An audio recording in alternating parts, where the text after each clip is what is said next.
Bonsoir à tous, bonsoir à toutes. Nous sommes le mardi 25 mai 2021. Vous regardez À l'air libre, la quotidienne de Mediapart. Bienvenue au sommaire de cette émission.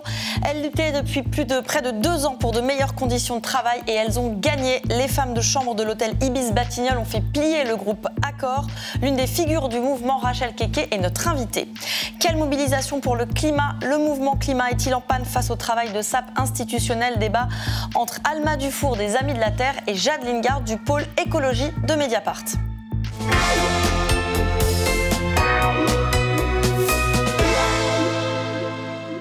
C'est une preuve de vie glaçante, une vidéo postée par des comptes Telegram du pouvoir biélorusse. Добрый день, меня зовут Роман Протасевич. Вчера я был задержан сотрудниками МВД в национальном аэропорту Минск. Roman Protasevich, le journaliste vivant, s'exprime 24 heures après son arrestation par les autorités biélorusses. Сейчас я нахожусь в СИЗО номер 1 города Минска. Могу заявить, что никаких проблем со здоровьем, в том числе с сердцем или с какими-либо другими органами, у меня нет. Отношение со стороны сотрудников ко мне максимально корректное и по закону. Также сейчас я продолжаю сотрудничать со следствием и даю признательные показания по факту организации массовых беспорядков в городе Минске. Une preuve de vie glaçante car c'est une vidéo d'aveu qui arrive 24 heures après un piratage aérien dans le genre rarissime. Dimanche, Roman Protasevich prend un avion de la compagnie Ryanair à Athènes en Grèce pour rejoindre Vilnius en Lituanie où il vit en exil. Sauf qu'il n'a jamais atterri à Vilnius. L'avion a été dérouté en plein vol par les autorités du Bélarus sous le faux prétexte d'une alerte à la bombe. Sa compagne, Sofia Sapega, qui est russe, était dans le même avion. Elle a elle aussi été arrêtée. Et on est à ce jour sans nouvelles d'elle. Roman Protasevich, 26 ans, est devenu la bête noire du régime de l'autocrate Loukachenko. Activiste, journaliste, sa chaîne Telegram Nexta est devenue l'automne dernier la plateforme incontournable pour s'informer pendant le soulèvement qui a suivi la réélection frauduleuse de Loukachenko. Alors pour son père, impossible que Roman Protasevich ait pu s'incriminer de la sorte. Cet ancien militaire, lui aussi en exil à Varsovie, en Pologne, avec sa femme, a pris la parole dans une vidéo. Я думаю, что его заставили. Это его не его слова, не его интонация речи. Тем более давать признательные показания в организации массовых беспорядков мы не можем. Мы ожидаем, что действия Европейского Союза помогут все-таки народу Беларуси обрести истинную свободу, приобрести демократические, свободно реализовывать демократические ценности. Именно вот посредством активных, решительных санкций и действий в отношении нынешнего режима. L'Union européenne réunie hier en urgence promet des sanctions et demande la libération immédiate du journaliste et de sa compagne. Elle demande aussi d'éviter le survol de l'espace aérien biélorusse. Et voilà le résultat, une capture d'écran du site Flight Radar tweetée par Charles Michels. On voit qu'au-dessus du Bélarus, plus un seul avion ne circule. L'ensemble de la communauté internationale a réagi d'une seule voix, sauf la Russie, dont le ministre des Affaires étrangères a salué l'approche raisonnable de Minsk. Raisonnable, donc, c'est le mot qui, en Russie, qualifie un détournement d'avion sur la base d'une fausse alerte à la bombe. Roman Protasevich risque au mieux des années de prison, au pire la peine de mort, une peine appliquée dans ce pays. Et comment s'en étonner? Au classement Reporters sans frontières de la liberté de la presse, le Bélarus est au rang 158 sur 180 pays. C'est un pays en rouge, à 2 rangs de basculer en noir comme les 22 pires régimes de la planète, la Somalie, l'Arabie Saoudite ou encore la Corée du Nord. Avec ce coup de force contre le journaliste Roman Protasevich qui s'ajoute à d'autres attaques contre la liberté d'informer, le Bélarus pourrait les rejoindre tout en bas de ce classement.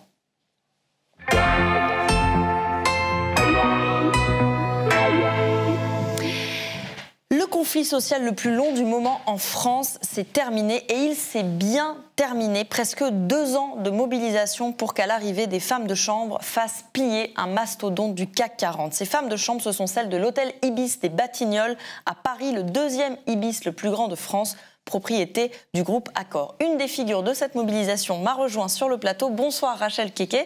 Bonsoir. Bienvenue, on est ravis de vous recevoir. Je résume, 22 mois de conflit, dont 8 mois de grève bien réelle pour demander de meilleures conditions de travail. Et aujourd'hui, vous avez fini, aujourd'hui même, par signer cet accord avec votre employeur direct, STN, un sous-traitant du groupe Accor, et avec le groupe Accor. Quand on vous a rencontré en octobre, on en était à 14 mois de mobilisation et vous nous aviez dit: nous disons au groupe Accor, on leur tiendra tête même si ça doit durer 2 ans. 2 ans, on y est donc presque, 22 mois, ça vous fait sourire. Un mot pour décrire ces 22 mois. Mais 22 mois de lutte, c'est pas facile, c'est pas donné. Mais on était obligé de tenir face au groupe Accord qui jouait vraiment la sourde oreille et qui ne voulait pas nous attendre, qui ne voulait pas comprendre vraiment nos conditions de travail qui étaient vraiment pénibles et qui étaient complices avec la sous-traitance pour employer de l'esclavagisme au sein de leur établissement. Voilà. Alors, concrètement, ça ressemblait à quoi une journée de travail avant cet accord? Mais une journée de travail, quand tu arrives à 8h30, tu vas, tu te changes, tu mets ta tenue, tu montes, tu prends le bac, tu prends ton rapport, et tu vas dans tes étages, tu prends le chariot, tu arranges le linge propre, après tu mets ça dans le couloir. Tu fais sortir aussi le chariot du linge sale, tu mets ça dans le couloir et après tu frappes à la porte 3 fois pour voir si le client n'est pas dans la chambre. Si le client n'est pas dans la chambre, tu as le droit de rentrer et tu enlèves tout ce qui est sale, c'est-à-dire drap, poubelle, tout ce qui est sale à l'intérieur de la chambre. Et après ça, tu prends le produit et tu essaies de mettre dans la salle de bain. Tu laisses à peu près 10 minutes, le temps que le produit puisse réagir bien pour tuer les bactéries, les microbes. Et quand tu sors de là, tu remets tes gants, tu fais le lit. Quand tu fais le lit, tu fais la poussière. Après, quand tu fais la poussière, tu fais la serpillière. Après la serpillière, tu vas dans la salle de bain. Tu fais le lavabo, tu fais la baignoire, tu fais les toilettes, tu fais le sol. Tu ressors, maintenant tu aspires et après tu fermes la chambre. Combien de chambres par heure vous faites? Mais il y a 3 chambres et demie de l'heure. Donc, on fait à peu près 17 minutes. Mais ça dépend des clients. Il y a des clients qui ne respectent pas le métier de femme de chambre, qui mangent tout, qui font tout ce qu'ils veulent dans la chambre. Donc, on peut se retrouver à peut-être 20 minutes, même 25 minutes en train de nettoyer la chambre. Et ça fait que vous travaillez plus? On travaille plus. Mais, ouais. Alors, vous n'avez pas obtenu d'être directement employé par le groupe Accor. Ça, c'est hélas pas dans l'accord que vous avez signé. Mais vous avez obtenu tout le reste, comme le doublement de votre prime de repas, de votre tarification horaire, la hausse de votre tarification horaire, une cadence moins forte, 2 à 3 chambres maximum par heure, au lieu des 3,5 que vous venez de nous expliquer, une pointeuse pour ne pas travailler des heures supplémentaires non rémunérées. Est-ce que cet accord, il est satisfaisant, il est ce que vous attendiez? Mais moi, je dis avec mes collègues, il est beaucoup satisfaisant parce que là, je n'ai même pas de voix. Parce qu'après la signature, quand on est sorti, franchement, on a hurlé, on a crié de joie. C'est beaucoup satisfaisant parce que ça fait quand même 17 ans que je travaille avec la sous-traitance à l'hôtel Ibis Les Batignolles. On n'a jamais reçu ça. Jamais de la vie. Donc ça, c'est une grande victoire pour nous. Et pour être internalisé, ça viendra parce que je sais qu'on continuera à pouvoir négocier pour qu'on puisse être internalisé. Mais ça, pour nous, c'est déjà une belle victoire. Et être internalisé, être employé directement par accord, ça, c'est votre prochain combat? Voilà, c'est notre prochain parce qu'il faut qu'on ait le même droit que quand même les salariés du groupe Accor. Et ce que nous avons gagné, maintenant, nous donnons le droit, c'est-à-dire on est pareil maintenant, il n'y a plus de division, il n'y a plus de tu as droit à ceci, lui n'a pas droit à ceci. On est comme aujourd'hui, on représente les salariés du groupe Accor. Mais bon, le reste, ça viendra après. Alors, pour en arriver à ces acquis, il a fallu donc batailler, 22 mois. Et la méthode, c'est l'occupation d'hôtels festifs et pacifiques, toujours comme ici le Sofitel 5 étoiles près de l'Opéra à Paris, avec le soutien de militantes vêtues de blouses bleues et de gants jaunes à l'image de Rosie la rifteuse, icône des luttes féministes aux États-Unis. Et ce jour-là, l'icône, c'était vous. Oui.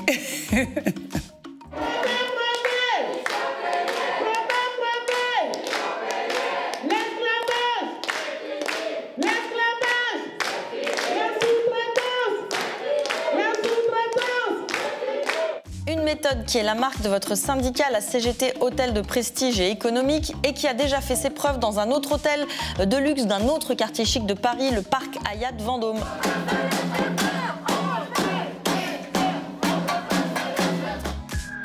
Le but, la grève y avait duré là-bas 87 jours. Le but de tout ça, c'est d'être visible. Ce genre de coup d'éclat, c'est ça, à votre avis, qui a permis que vous obteniez gain de cause? Oui, la visibilité aussi a permis beaucoup parce que c'est en dénonçant qu'on devient visible. Parce que si on ne dénonce pas, on n'est pas visible. Et il y a aussi notre syndicat aussi, c'est-à-dire le syndicat aussi qui est vraiment là, qui soutient ces femmes qui sont dans, comme je peux dire, dans la misère, dans la souffrance. Il faut quand même avoir un bon syndicaliste pour pouvoir dénoncer des choses, parce qu'avec le syndicaliste, quand tu es syndiqué, tu es quand même protégé envers le patron. Votre combat, c'est celui de femmes racisées. Vous nous aviez dit à l'époque, quand on vous avait rencontré, si nous n'étions pas noirs, nous aurions été traités différemment. Oui, effectivement, parce que quand même, ce métier de ménage, la majorité, c'est les femmes racisées qui le font.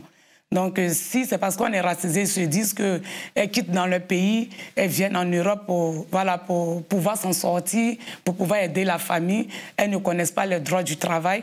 Donc, ils préfèrent profiter de ce système pour pouvoir faire tout ce qu'ils ont envie de faire sur nous. Donc, voilà. Pardon. Oui, c'est ça, c'est que certaines de vos collègues, de vos camarades ne parlent pas toujours bien le français, certaines ne connaissent pas leurs droits. Comment est-ce que vous avez pris conscience de l'importance de vous défendre vous-même, de vous lever, et comment vous avez convaincu vos collègues? Mais en fait, c'est vrai qu'elle ne sait pas lire et écrire, mais il y a l'intelligence aussi. Parce qu'on voyait quand même ensemble notre souffrance, parce que quand tu fais 30 chambres, 40 chambres, et à la fin du mois, tu te retrouves à 700, 800, 1000 euros, mais il y a quelque chose qui ne va pas. Donc, on s'est tous concertés, on s'est dit, mais les cadences sont trop. Parce qu'avec Estelle, on a connu quand même 40, 30 chambres. C'est vrai qu'il y a eu d'autres sous-traitances, mais pas comme avec Estelle. Avec Estelle, c'était encore vraiment pire encore. Donc, en fait, on voyait que ce travail nous détruisait le corps. Parce qu'on était quand même 13 personnes qui étaient inaptes, qui étaient malades à cause de ce cadence qui était très infernal. Donc, on s'est dit, Estelle a convoqué ces malades pour pouvoir les muter dans un autre hôtel. Vu qu'ils ne veulent pas leur changer de conditions de travail, vu qu'ils sont malades, ils préfèrent les muter dans un 4-5 étoiles pour travailler. Donc, on s'est dit non, si on se tait, mais là, la vase doit déborder, il faut qu'on stoppe tout. Parce que si on reste quand même bouche bée, qu'on ne dit rien, ça va encore devenir pire. Et c'est ce qui nous a poussé à pouvoir parler aux femmes, et elles-mêmes, souvent, d'autres même qui venaient vers moi pour me dire, mais il faut qu'on parte en grève parce qu'il est temps. Alors, au départ, Sébastien Bazin, le PDG du groupe Accor, au départ, il n'a pas voulu lâcher. En octobre 2020, le PDG d'Accor est l'invité de la matinale de France Inter, et il faut attendre une question d'une auditrice pour aborder votre situation. À quand la fin de l'esclavage moderne chez le groupe Accor? Surtout que ces femmes de chambre sont en grève depuis 15 mois, et ça, vous ne pouvez pas l'ignorer, monsieur Bazin. Réponse de l'intéressé qui botte en touche. Je vous réponds que je suis parfaitement au courant de la situation, que, encore une fois, la société avec laquelle vous travaillez n'est pas la société Accor, il se trouve qu'elle s'appelle STN. Nous avons, aujourd'hui, 2 tiers des femmes de chambre qui travaillent directement pour le groupe Accor, 1 tiers qui sont en sous-traitance, dont l'Ibis Batignolles. Et il conclut ainsi. Je crois aussi que l'organisation syndicale qui vous représente, je ne suis pas sûr qu'elle ait très envie d'aller trouver un accord. Qu'est-ce que vous lui dites aujourd'hui à Sébastien Bazin? Mais là, on avait répondu à M. Sébastien Bazin pour lui dire d'arrêter de dire du n'importe quoi souvent sur les plateaux de télé, parce que ce qu'il disait n'était pas vrai. Puisqu'on était allé devant le siège du groupe Accor pendant 3-4 fois, il ne nous a jamais reçus. Et on n'a jamais refusé des négociations. Et là, subitement, avec la grève, on devient maintenant les salariés du groupe Accor. Donc, c'est à nous la victoire. Donc, que Sébastien... Que ça lui serve de leçon. Voilà, que ça lui serve de leçon, notre victoire, et qu'il arrête la maltraitance avec la sous-traitance, parce qu'ils sont complices. Qui dit groupe Accor dit la maltraitance. Et qui vous accueille dans son bureau pour discuter de l'internalisation. Bah oui, mais pourquoi pas? Mais M. Sébastien Bazin vous attend. Alors, voilà, le message est passé. Que vous a apporté cette mobilisation au-delà des revendications obtenues? Mais je peux dire le courage, la dignité, la fierté surtout de faire ce combat-là, parce que franchement, je n'ai pas de mots à dire. Je suis, voilà. Vous êtes encore très ému par la signature de cet accord. Très, parce que je ne m'en reviens pas, parce qu'au début, je me disais, mais où est-ce que le groupe Accor est? Pourquoi ils sont sourds? Parce qu'on était dans le froid, on a traversé des moments difficiles dans ce combat-là. Donc, je me posais des questions, mais qu'est-ce qui se passe? Pourquoi le groupe Accor ne réagit pas? Qu'est-ce qui se passe? Qu'est-ce qu'on a fait de méchant? On se posait tout un tas de questions. Bon, arrivé un moment, on s'est découragé. m'encourageait, me prenait des forces pour dire... C'est pour ça que j'avais lancé un mot à Sébastien Bazin pour dire les femmes de chambre de l'hôtel Ibis vous tiennent la cravate. Tant que vous ne leur donnez pas leurs revendications, on ne lâchera pas la cravate. Donc aujourd'hui, sa cravate a été lâchée. Bon, pour l'instant. Voilà, pour l'instant. Voilà, pas pour toujours. Pas pour toujours. Toute dernière question avant de se quitter. On est à 1 an de la présidentielle. Quel sujet vous aimeriez voir dans le débat de quoi les candidats devraient parler, qui est important selon vous? Mais selon nous, moi, j'aimerais qu'ils parlent de la situation des immigrés en France qui travaillent. Parce que c'est très important. Les gens nous exploitent trop. Ils nous exploitent trop. On ne refuse pas le travail. On est là pour travailler. On est des mères de famille. Voilà, on n'est pas des voyous. Il faut qu'ils regardent, comment je peux dire, la sous-traitance qui emploie ces gens-là. Il faut que ça soit un débat pour que les gens puissent prendre ce problème au sérieux. Parce qu'il y a trop de souffrance dans la sous-traitance. Des sujets qu'on traitera ici sur Mediapart. Merci beaucoup Rachel Keke d'être passée dans L'air libre. Et bon courage pour la suite et pour les prochaines négociations. Merci. On parle d'un autre enjeu de la campagne et de notre futur en général, le climat. Quelle stratégie pour se mobiliser et mobiliser? C'est notre débat. J'accueille Alma Dufour des Amis de la Terre et Jade Lingard de Mediapart. Alors, Jade Lingard, Alma Dufour, installez-vous. Bonsoir à toutes les deux. Alma Dufour, vous êtes chargée de campagne de surproduction aux Amis de la Terre. Bienvenue sur notre plateau. Et vous connaissez Jade Lingard, donc du pôle écologie de Mediapart. Alors, je vous explique. Tout est parti de ton article, Jade, sur la dernière marche pour le climat, celle du 9 mai, qui a rassemblé à peu près 56 000 personnes à Paris et le double, 115 000 dans toute la France. Article que tu as titré « Climat, où est passée la colère ?» dans lequel tu te demandes si le mouvement climat a encore une stratégie face à la sape des institutions. Parti pris qui a fait réagir de nombreux militants, dont vous, Alma Dufour, qui avez proposé un débat dans À l'air libre.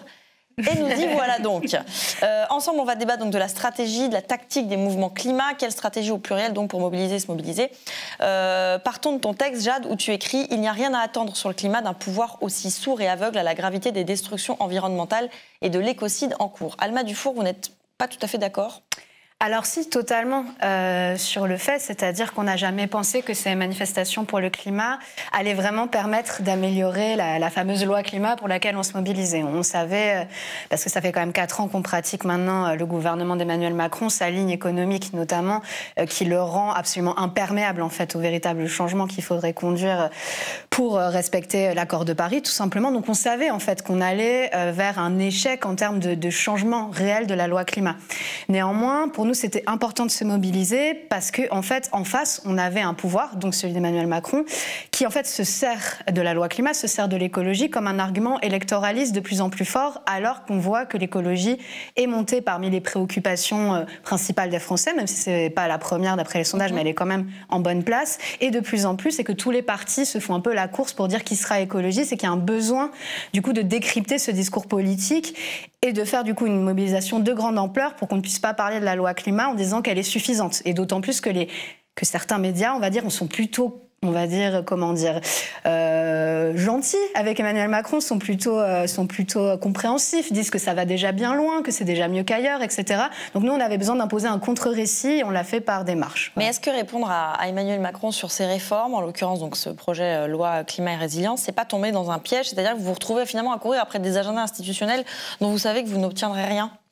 Alors, c'est vrai que c'est une vraie question. C'est-à-dire, effectivement, on peut penser que c'est une posture défensive, puisque c'est le gouvernement qui fixe l'agenda, le calendrier, c'est lui qui le décide. Donc nous, on doit répondre à ça. Néanmoins, je dois quand même dire que pour avoir des mobilisations de très, très grande ampleur, et encore, je pense qu'on peut aller encore plus loin, là, c'est le Covid, etc. Je pense qu'on n'a pas, j'espère, on va dépasser ce nombre de 150 000 participants bientôt.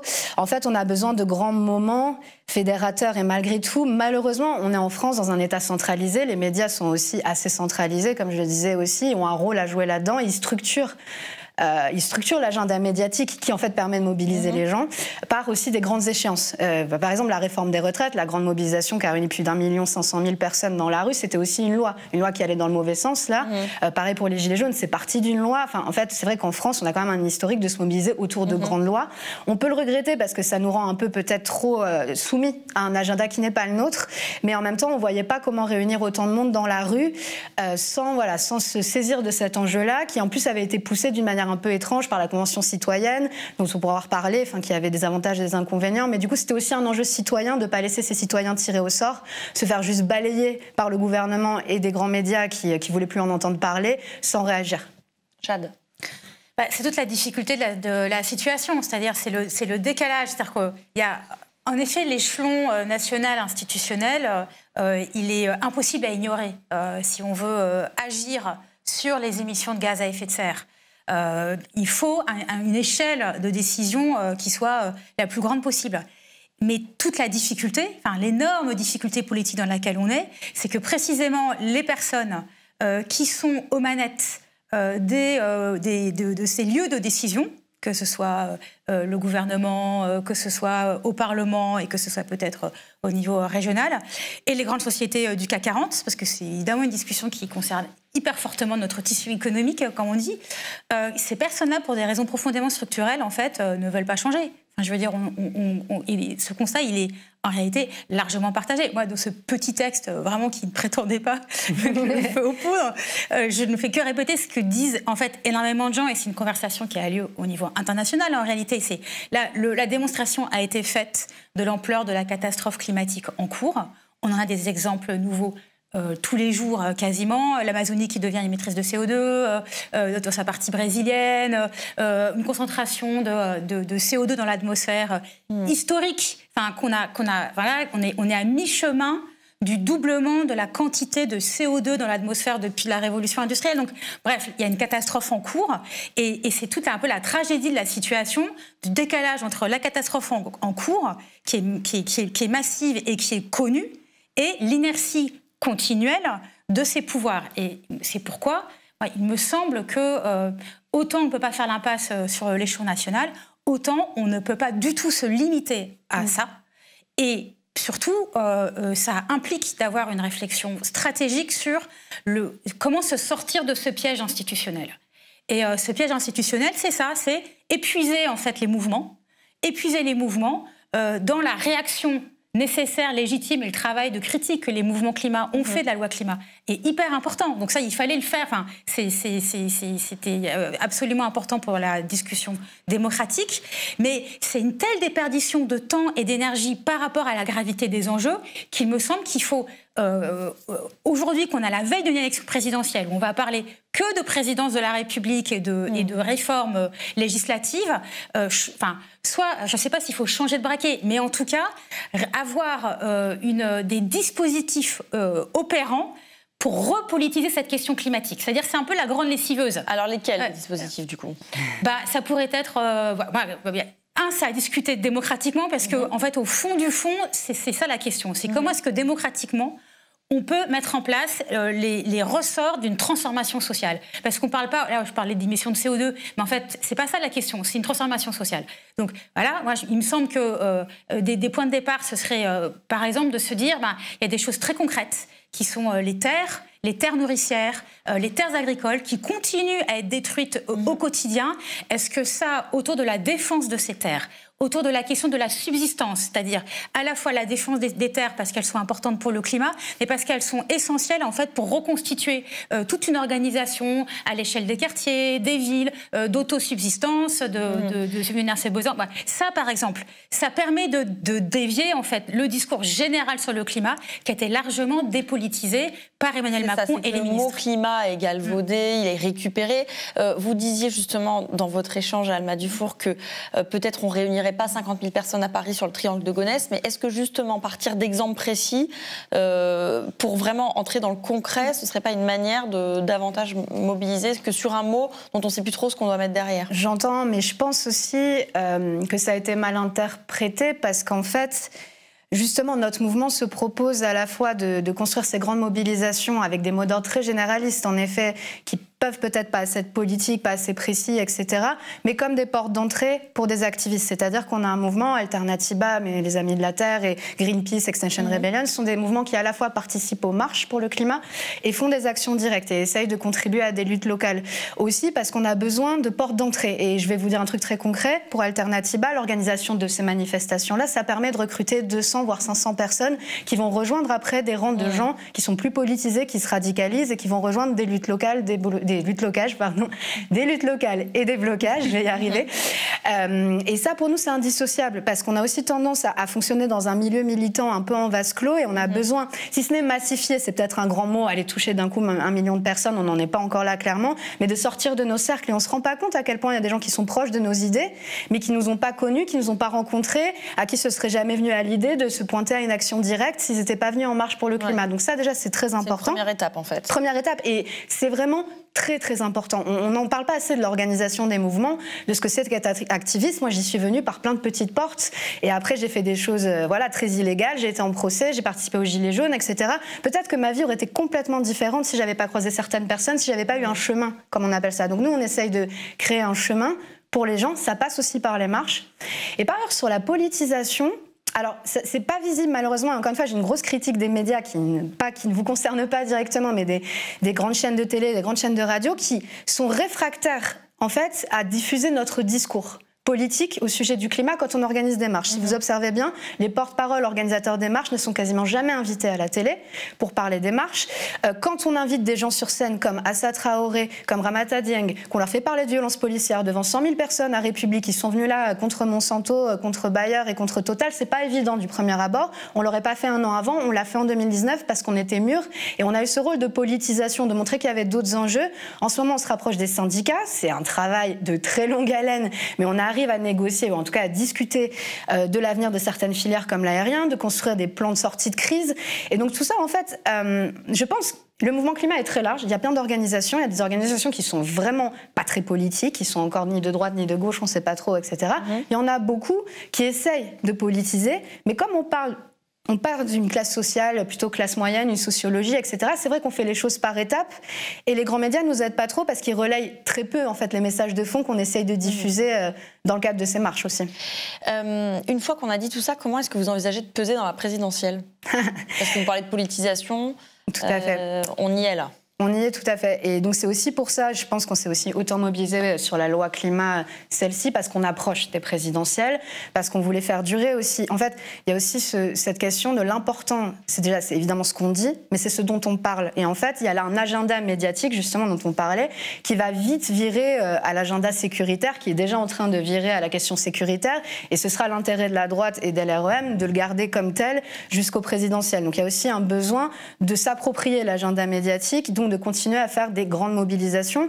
Moi, j'ai participé aux Gilets jaunes. On a travaillé avec ce mouvement comme on a pu, etc., en 2019. C'est quand même pendant le mouvement des Gilets jaunes, que la cote de popularité d'Emmanuel Macron a été la plus basse de toute sa mandature et elle est remontée depuis. En 2020, il n'y a pas eu de mouvements sociaux. Pourtant, il y a eu une énorme crise, mais il y avait le confinement. On voit qu'en fait, sa cote de popularité augmente parce qu'il n'y a pas d'en face, en fait. Il n'y a pas de proposition alternative. Il n'y a pas de commun visible et d'autres discours qui passent. Donc, du coup, pour 2022, effectivement, nous, déjà, notre propre rôle, c'est de continuer à organiser des très gros mouvements sociaux, plus gros que ça, et voire de faire des ponts, justement, avec les syndicats, les rentrées sociales, avec d'autres mouvements, et d'essayer, en fait, de réunir une vision du monde qui soit à la fois écologique et sociale, une ligne écologique et sociale à pousser. Est-ce que vous allez discuter avec tous les candidats, y compris ceux d'extrême droite, par exemple ? Alors non. Non, clairement pas. Par contre, les enjeux d'extrême droite, enfin les enjeux qui font que des gens votent extrême droite, c'est des enjeux qui doivent nous tenir à cœur. En tant qu'écologie, je pense que par exemple les questions de relocalisation, les questions de territoire en déshérence industrielle, etc., c'est des enjeux importants. Par exemple, nous on travaille sur Amazon. Amazon s'implante toujours dans des bassins désertifiés. Moi, quand je vais à Rouen dire refuser ce projet Amazon, il y a 17% de chômage. Qu'est-ce que je peux dire? Et en fait, c'est une friche industrielle. On ne va pas implanter une AMAP. Donc évidemment, nous aussi, on a un effort à fournir sur. En fait, l'écologie, c'est pas que de l'urbain, c'est aussi voilà qu'est-ce qu'on propose à des territoires en déshérence. Donc dans ce sens-là, on ne se détourne pas de la question du RN. Par contre, non, discuter avec tous les candidats, c'est pas notre rôle en même temps. Et en fait, l'idée, c'est pas tant de pousser un programme idéal parce que les programmes ils sont pas respectés. L'idée, c'est d'imposer un agenda, d'imposer un rapport de force. Et effectivement, on espère qu'il y aura une victoire d'un camp plus écologique et social. Jade, sur le rapport de force? En fait, la société de la justice écologique, elle existe déjà. Et il me semble qu'un des enjeux d'un moment comme une présidentielle, c'est de la rendre visible. C'est-à-dire, on n'est pas en train de quémander en fait, des petites alternatives à mettre dans des coins qui permettent au système de continuer en ayant bonne conscience. On est en train de dire qu'il faut faire dérailler en fait, ce système économique et ce système politique qui n'est pas du tout assez démocratique en rendant visible le fait que c'est déjà en train d'advenir dans plein d'endroits, que ce soit les circuits courts agricoles, que ce soit la manière dont l'entraide alimentaire s'est organisée pendant le confinement l'année dernière. Enfin, il y a 1000 exemples. En fait, il n'y a pas une personne dans ce pays qui n'est pas dans sa famille quelqu'un déjà impliqué directement dans des alternatives qui sont radicales et qui sont concrètes. Ce qui manque maintenant, c'est le cadre institutionnel pour les rendre encore plus en situation de renverser un système politique qui est défaillant. De ce point de vue-là, moi, il me semble que, en fait, on parle beaucoup de diversité tactique dans les mouvements sociaux depuis bien longtemps, et qu'une des formes de diversité peut-être à travailler, ce serait l'alliance entre ces expériences alternatives radicales à vocation systémique, des blocages, c'est-à-dire bétonner le triangle de Gonesse, c'est inadmissible. Bétonner le plateau de Saclay, c'est 5000 hectares de terres agricoles. Il y a une ZAD qui s'est déclarée le week-end dernier. C'est inadmissible. Il faut reconstituer une ceinture maraîchère autour des métropoles. Donc, tracer des lignes rouges et coupler ça avec des positions systémiques. Et moi, là-dessus, je pense qu'Alma sera d'accord. Je suis quand même très impressionnée par toute la campagne qui s'est passée aux États-Unis autour du Green New Deal. Et le Green New Deal, ce qui était quand même vachement intéressant, c'est que c'était très écolo. Alors, c'était avec une vocabulaire de transition écologique qu'on pourrait discuter. Enfin, en tout cas, il y avait une forte dimension climat et écologiste, et c'était intrinsèquement lié à un programme social, en fait, hyper transformateur. Et moi, il me semble que si on réfléchit à ça pourrait être quoi l'équivalent de ça dans l'espace français, ce serait peut-être de se dire, s'il y a un Green New Deal à la française, que les premières revendications, c'est l'augmentation des minima sociaux, la limitation des prix de l'immobilier, un vrai droit au logement vraiment appliqué, de manière à créer les conditions sociales qui soient celles de la redistribution et qui rendent plus acceptables et plus supportables, en fait, socialement, les réformes écologiques qui, oui, sont coûteuses. Et avoir ce type d'alliance où là, pour le coup, l'alliance avec la CGT, l'alliance avec les organisations syndicales traditionnelles, elle prend son sens, elle vous porte, plutôt que de segmenter. D'un côté, il y a le mouvement climat, de l'autre, il y a les syndicats, et puis derrière, il y a les habitants. Non, en fait, il faut mettre tous ces gens derrière la même banderolle. Vous êtes assez d'accord, finalement. En fait, le mot de la fin, Alma Dufour. Non, mais c'est exactement ça. non, mais en fait... Vous allez l'embaucher, peut-être. Pourquoi non, mais elle sait être tout à fait bienvenue dans nos cercles, évidemment. Non, dans la ligne écologique et sociale, effectivement, porter des grandes mesures très systémiques qui touchent tout le monde et qui vraiment, en fait, permettent de sortir cette opposition orchestrée par les multinationales et le gouvernement entre écologie et emploi, écologie punitive, ça vient de là aussi, et de démontrer qu'en fait, on est d'accord. Donc, effectivement, moi, c'est mon rêve, pour 2022, qu'on arrive à construire des mouvements sociaux qui justement permettent de mettre ensemble les syndicats, les gens qui se mobilisent pour la justice sociale sous d'autres formes aussi, et les écologistes sous une même bannière qui permettent de donner envie aux gens qui ne se mobilisent pas, en fait, de comprendre qu'en fait tout ça, ça fait sens, c'est cohérent et c'est possible et ça donne envie, parce que vraiment la transition écologique, elle peut vraiment donner envie si on arrive à la rendre visible. Merci à toutes les deux. Merci Alma Dufour des Amis de la Terre, chargée du plaidoyer des campagnes sur production. Ou Amazon. Et Amazon. Une campagne très importante. Amazon très importante, exact. Et Jade Lingard, on te lit bien sûr dans Mediapart. À l'air libre, c'est fini pour ce soir. On se retrouve demain à 19h. Bonne soirée, salut.